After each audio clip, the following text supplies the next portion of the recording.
Hello again, everybody. This is Fred Kranz from St. Ange with another episode of Taking the Supply Chain Pulse. Today we have Eddie Egea. Eddie is, I have to read this because it's the most complicated title I've seen lately, the VP of Regional Healthcare Market Sector Leader for Leo A Daly. Did I get that correct, Eddie? That's correct. That's correct. I've met Eddie. Eddie saw me with my Miami pants on, and Eddie is a Miami resident, and he was impressed a couple years ago, and we've been friends ever since. So it's a pleasure to have you here, Eddie. And as I said to you just a second ago, we're going to be talking about something I know absolutely nothing about today. So I'm going to count on you to clue us in and sort of help lead the conversation. Absolutely. Happy to be here. Okay, well, tell us about yourself, Eddie, your background and the path that you've taken to where you are today.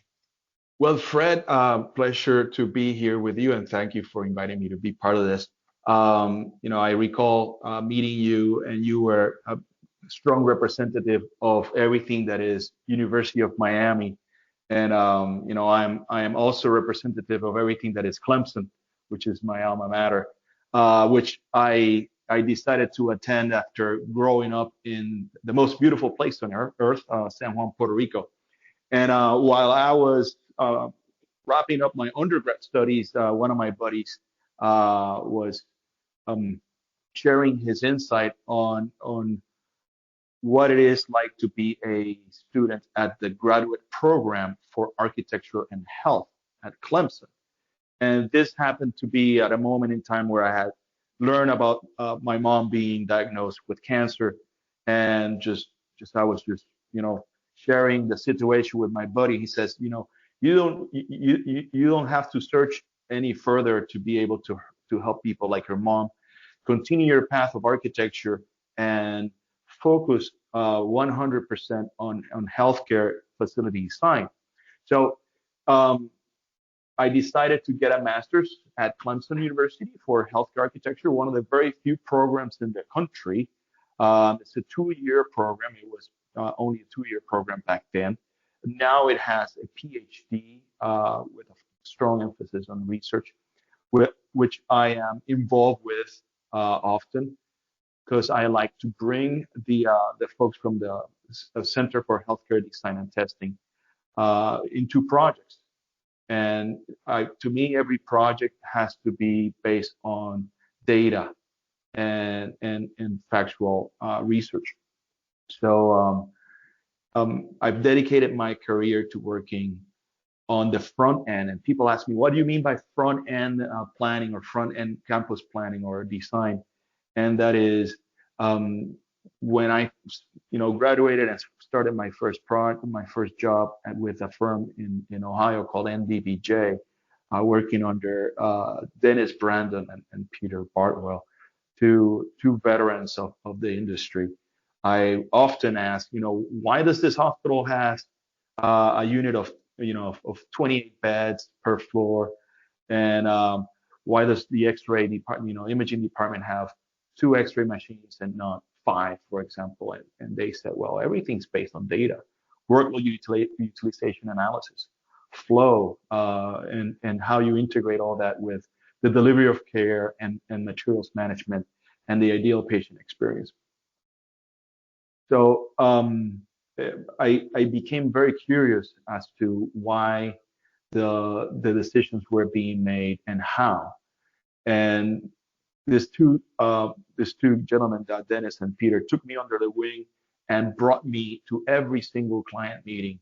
I'm just a kid, fresh out of grad school, and while others were still at the office drafting and producing, CDs, construction documents, I was being brought in to, be part of that dynamic, that workshop, that interaction with the users, trying to collect data, analyze it, and then, develop a program and subsequently layouts and concepts. So that's what front end or front end campus planner or front end healthcare designer is all about. I could talk for hours about it, but that should give you a glimpse of it.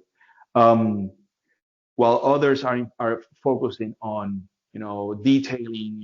Here's the wall that divides the two patient rooms. I'm focusing on do we need that room, or do we need more rooms to take care of the client's needs.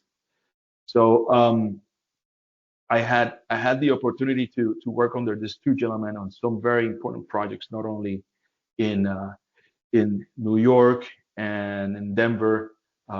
New York, we worked on a project in Valhalla for Westchester Medical Center, and in Denver for Denver Children's.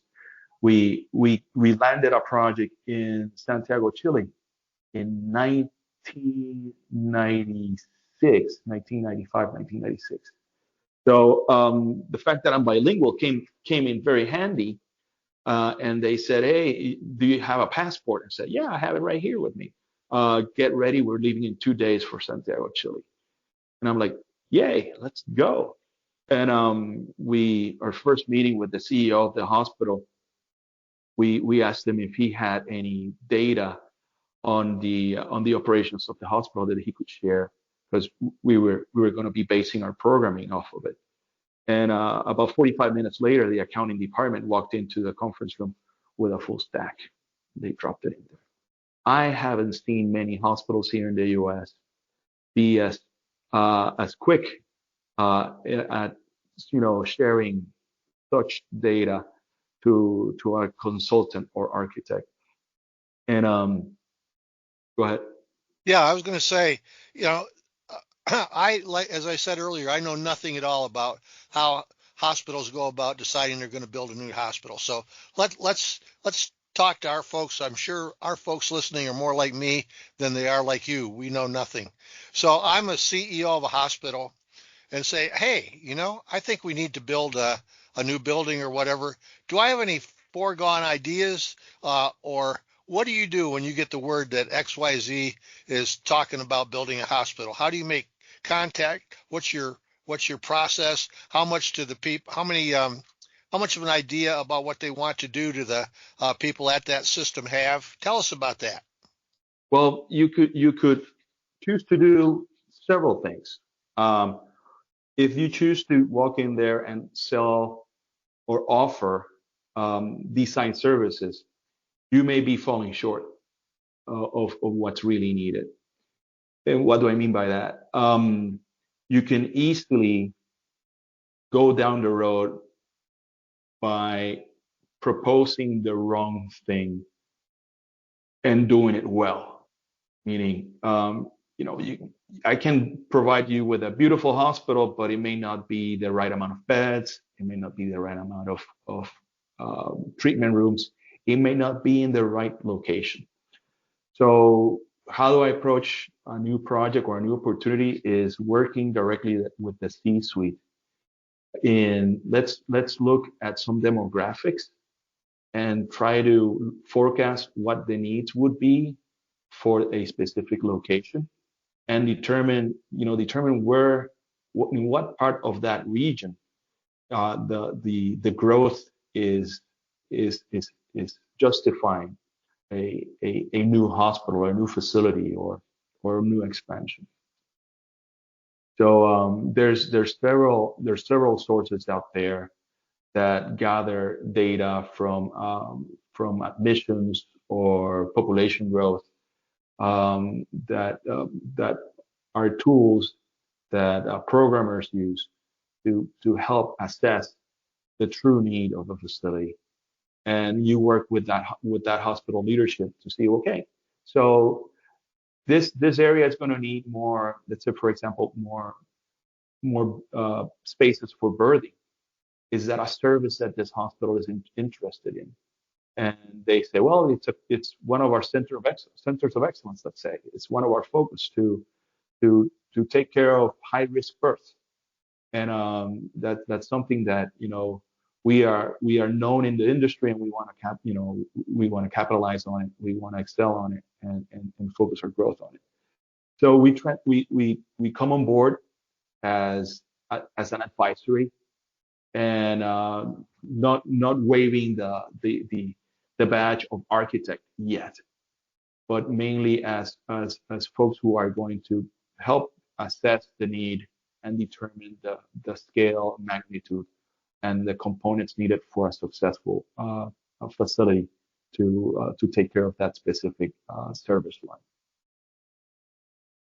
It's interesting because you know you, you look at a place like Cleveland. Okay, Cleveland, we have three systems left in town that are large. We have university hospitals, we have the Cleveland Clinic Foundation, and we have Metro Health, which is the county hospital.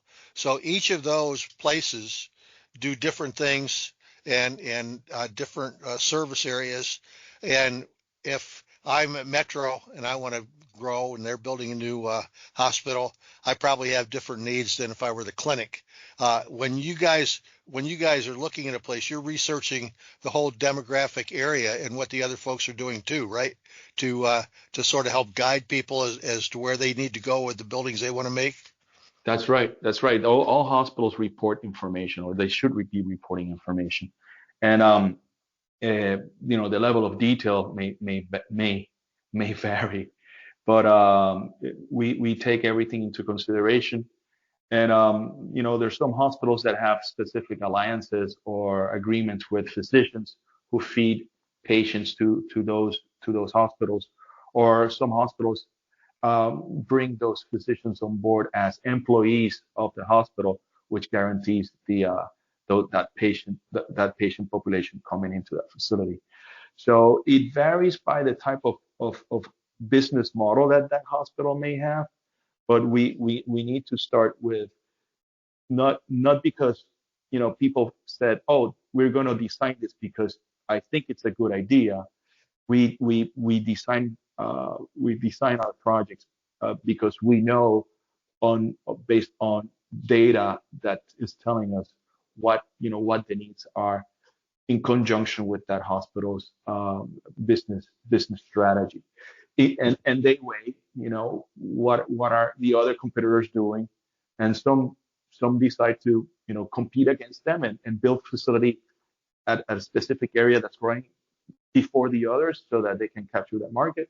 Others are willing to partner up with other facilities or competitors to join forces and develop a program. Some of our clients are even inventive enough to be uh, partners with hospitals that lack that type of service model expertise, and they bring it on board, and they become, some even become tenants inside other hospitals.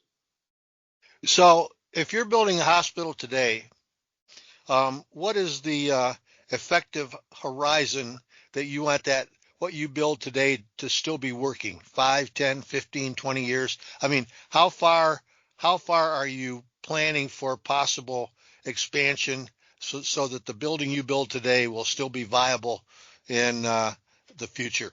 That's the $1 million, the $1 billion question. How far in the future do you wanna predict? And there's no crystal ball that's truly accurate. Um, and in our calculations, we tend to go between 5 and 10 year horizon. Further than 10 is is just too far out there to be able to provide something that is reliable. We in my experience, we tend to um, stay within the 5 to 10 year, but then in 5 years, let's let's approach that client and say, do we need to update that master plan? Do we need to update those analysis? What has changed in the market? What has changed in your business model or models of care that may impact a difference in the demand. So again, um, no one has a true crystal ball. Right. But you just brought something interesting up. Um, so when you get a client, is it your goal to make that client a lifelong client? so that you continue to work with them as their needs change? Absolutely, absolutely. My goal is to become not just a trusted advisor, but a person that or a team lead that they can count on, not just for the advisory, but the execution and the implementation of their capital needs. So if we start the relationship with campus and master planning, I want to be the guy they call to when phase two of that master plan is on cue to be executed. And how successful have you been at building those kind of relationships? Very, quite successful. There's some that, due to distance and the development of other local talent, has been established. For example, I worked with the California Pacific Medical Center in San Francisco for several years, and worked on the institutional master plan with the now CEO Hamila Kaunaki. And that master plan turned into a 400 bed new facility in the heart of San Francisco. Um, I moved. I moved to South Florida because of family, and there's they need to use local talent. Same thing in Chile. I served both a a facility, a system called BAM Medica in Santiago, Chile, did a master plan and designed their first expansion. But since then, the local firm with whom we teamed up for that first expansion uh, gained the reputation as the healthcare architect in that country. So the following expansion, the second expansion, that local architect took. So shame on me for working so closely with the associate architects and being such a good collaborator that they become experts. And then Yeah, there you go. and Well, then they take the next contract. But you have to be present at all times. And the same thing with my clients here in Miami. I'm visiting them frequently, more than 4 times a month. I am in front of them, out of sight, out of mind. right. And if the other architect walks through their facility, and they say, hey, we have a project in mind. Would you like to give me your opinion on this? If I'm not there to be engaged in that conversation, then the other guy will. So I try my best to be, the guy they call, but if not, the guy that they see in front of their office, and is willing to assist them. Well, here's something that happens a lot. Now, I'm going to ask you later, when how do you decide when to bring in specialty folks like St. Ange to help you with what we do? But I've seen a lot of what I call in capital equipment for hospitals, what I used to call jeopardy purchasing, where a doctor would want a piece of equipment that he had to have. So he would tell the CEO that I need to have this big piece of equipment. And my job as a supply chain leader was to ask the question so that I made sure he got it, whether he needed it or not. How many times do you go in and see people who want some kind of design thing that is absolutely wrong, and you know it's wrong from the start, but they've seen this somewhere and they want to be the next picture on the front of some magazine, and your job is to talk them out of it. Fred, it all comes back to data analysis. I gave a presentation for the International Hospital Federation in Rio in 2009 about that same approach. And a member of the audience after the presentation came to me and said, "Could you visit us at the Catholic University in Chile next week?" And I'm like, "What's going on?" "Oh, we have some cardiologists who are well known. They have a great reputation, and they want a third cath lab." And a physician can be very assertive and can be, you can have someone at the other side of the table pounding on the table saying, I need that new cath lab, that biplane machine, otherwise I'm leaving. And we come in and extract, the historical data, look at a projection to see if the data is justifying that third piece of equipment, and help the hospital uh, guide their decision making in terms of future equipment. And in terms of materials management, uh, that that additional piece of machinery or equipment, or that adding a few more ORs have a direct impact on central sterile, on receiving, everything that's materials management. So we rely on folks like San Juan to help us, number one, ask the right questions. It all starts with the initial questions. How are you scheduling the operating rooms? Are you doing case card systems? Or what is your approach to materials management? And based on that and the guidance from a solid materials management advisor, we map out the right flow. We identify any potential hurdles on the way, and we try to define if the equipment's really needed, and if it's needed, what's the right approach for efficiency. Um, some hospital systems that I've worked with have more than one facility in town. They may have 5 facilities or hospitals in the same county.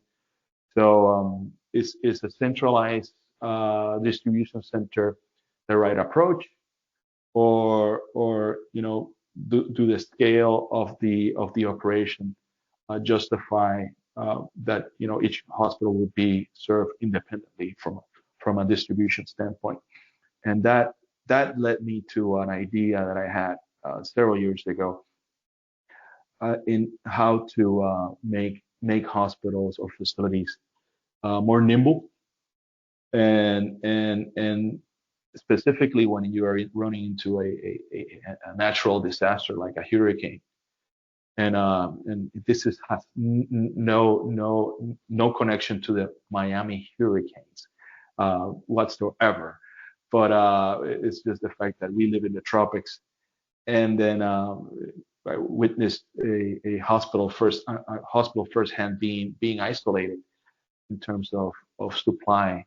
And I dreamed up an idea of a drone-powered hospital, for which you would be receiving everything from food, supplies, medications via drone. And I think this is something that is gaining more and more momentum in terms of the industry. And there's some parts of the country and other parts of the world that they're looking into, drone assisted delivery. But it would impact the way hospitals operate, because it would eliminate, in a way, the strong dependence on having a large storage space in a hospital for supplies and materials management, and will allow you to bring in just in time needed supplies to serve the facility and the operations. So how far along have you gotten with that? When I think of a drone delivery, I'm thinking delivering relatively small packages. What's the capacity of a drone? Number one, and number two, how do you guarantee the safety and security of deliveries throughout the whole process? Well, I haven't gotten that far into the details of it.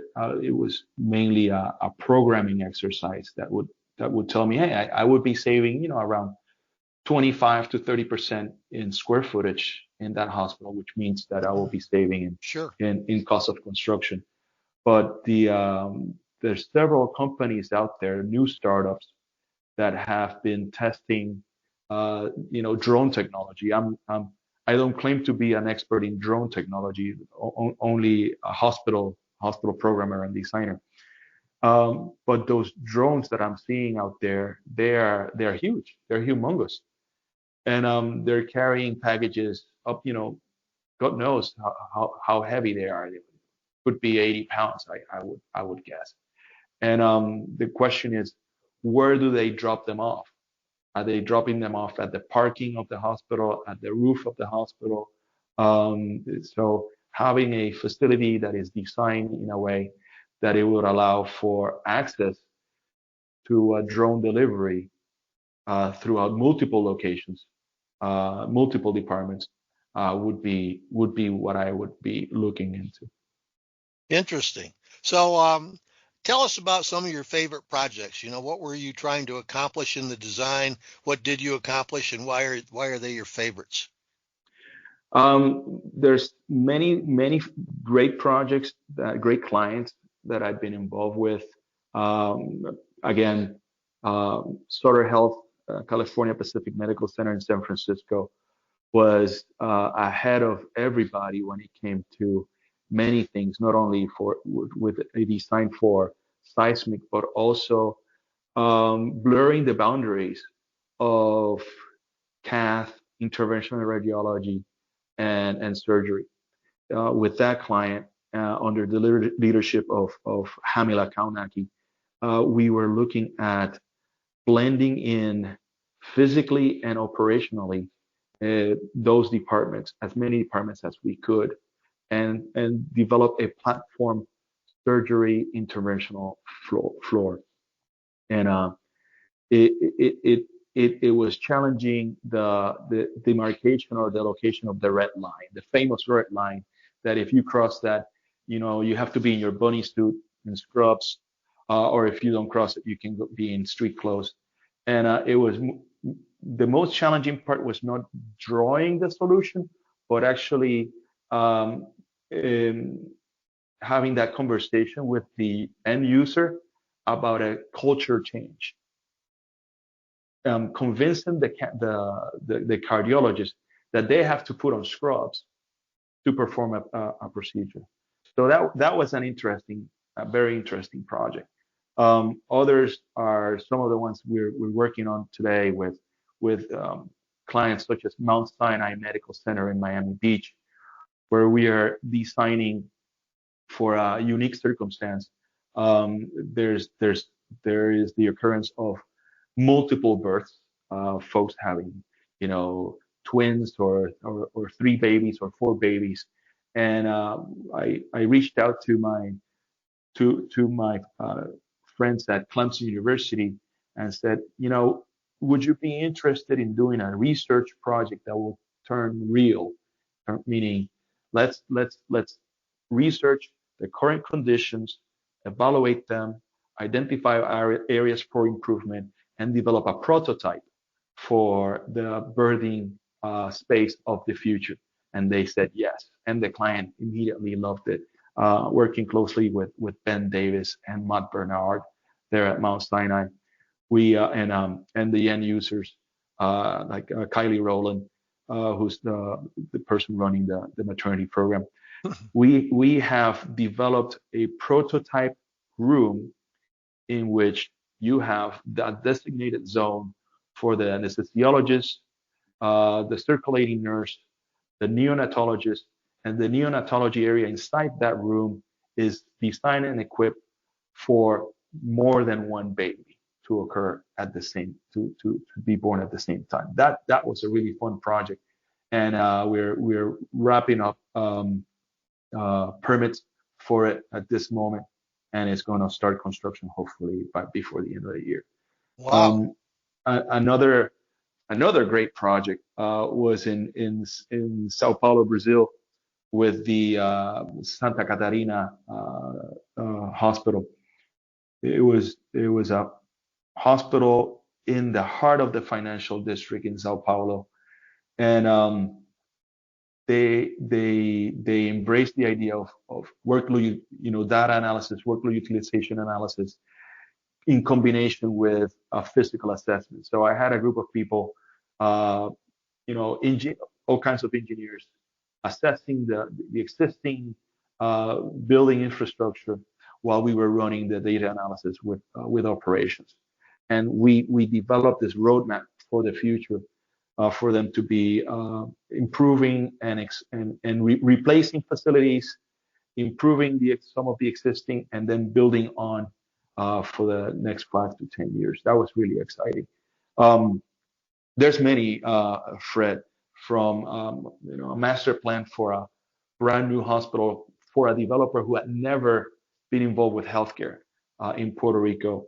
A high school friend said, "Hey, my grandma is ill, and I just don't want to have to, put her on a plane and send her over to somewhere in Florida or Minnesota or New York for care. We live on the island. We want the best care for her on the island."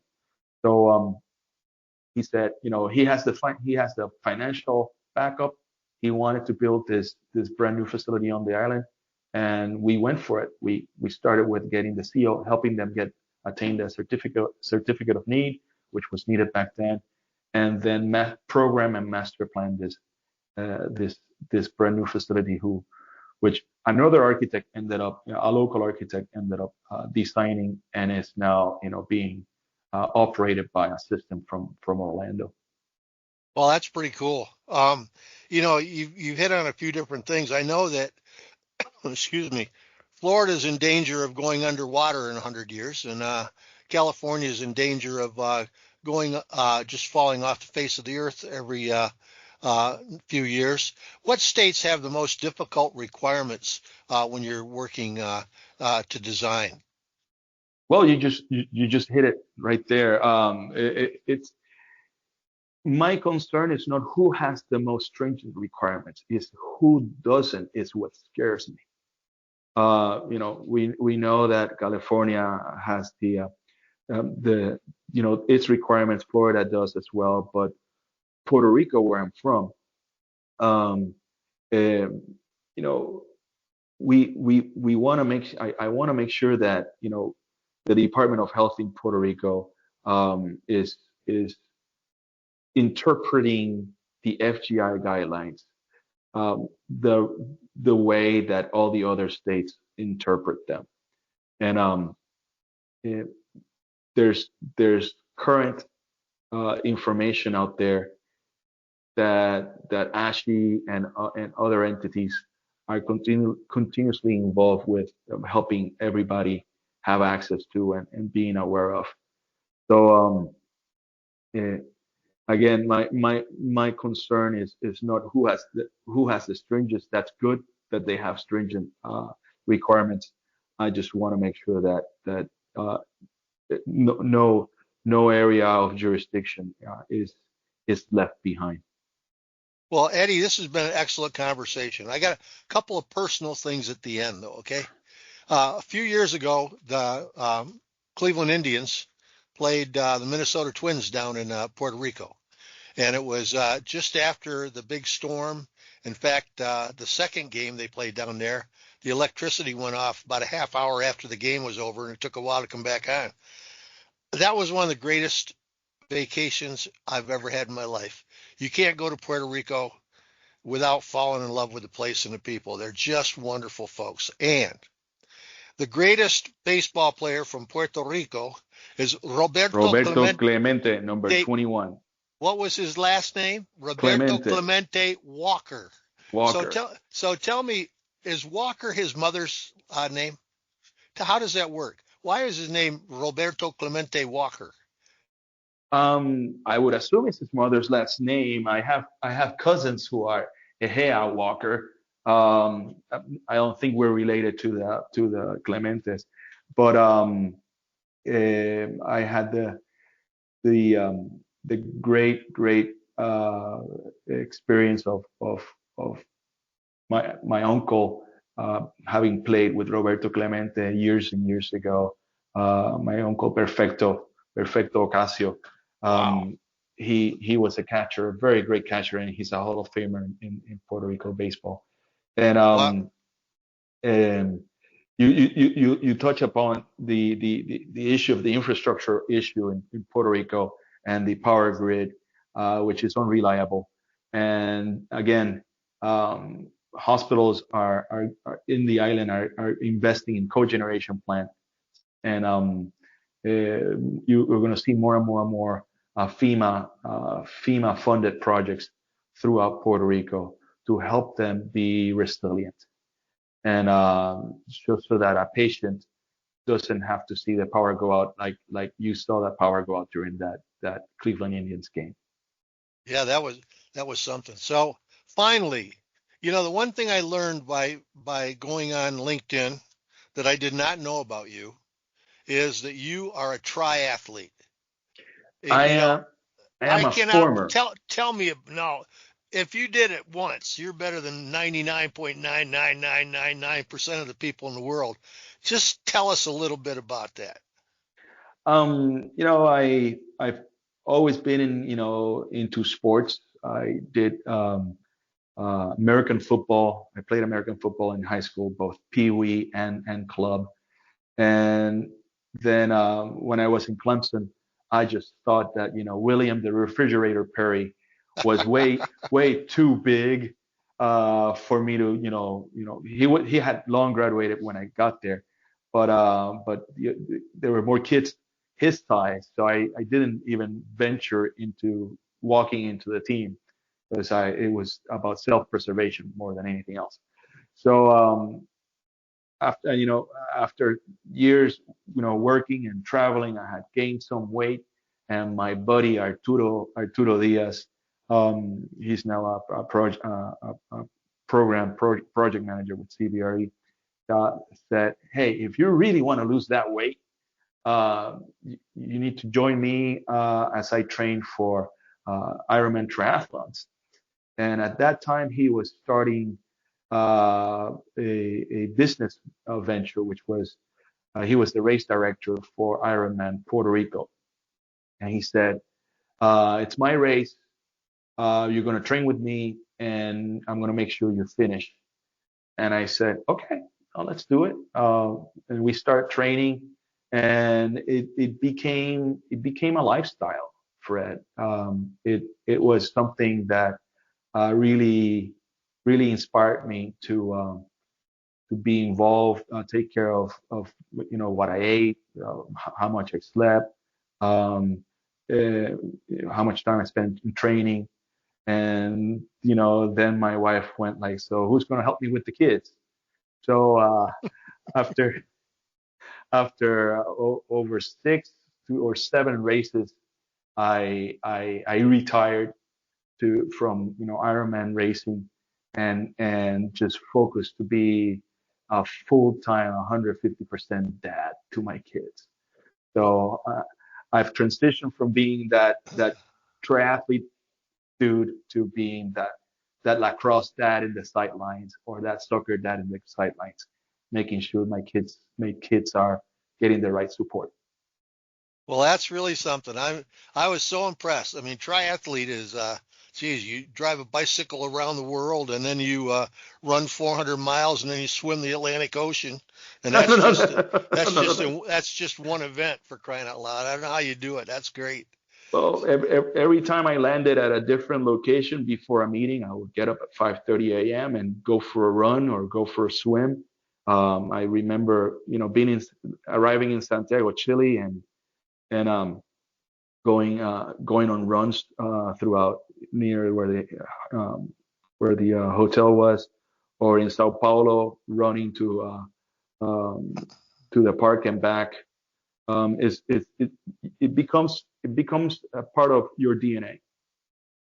Okay, well, hey Eddie, thanks so much for being a guest on the podcast today.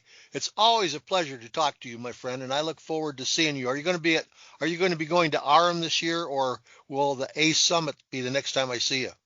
I am going to the former ACA seminar, the OPC in Orlando, in almost 30 days from now. I'm going to be going to health design in Indianapolis.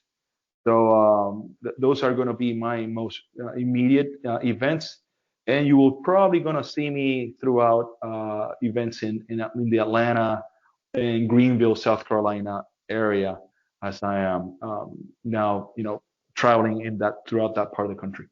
Great. Well, I always look forward to catching up with you, Eddie. It's great to see you. Have a great day, a great week, and thanks again for being on the show. Take care. You too, Fred. Thanks. Thank Bye you. bye. Thanks again, everybody, for listening to our podcast, Taking the Supply Chain Pulse. Subscribe, follow, and give us your comments for topics or improvements. And if you know some people that you think we should be interviewing, please tell us about them too. I can be reached at fcrans, C-R-A-N-S, at Saintonge, S-T-O-N-G-E.com. We'd love to hear from you. Thanks again. See you next time.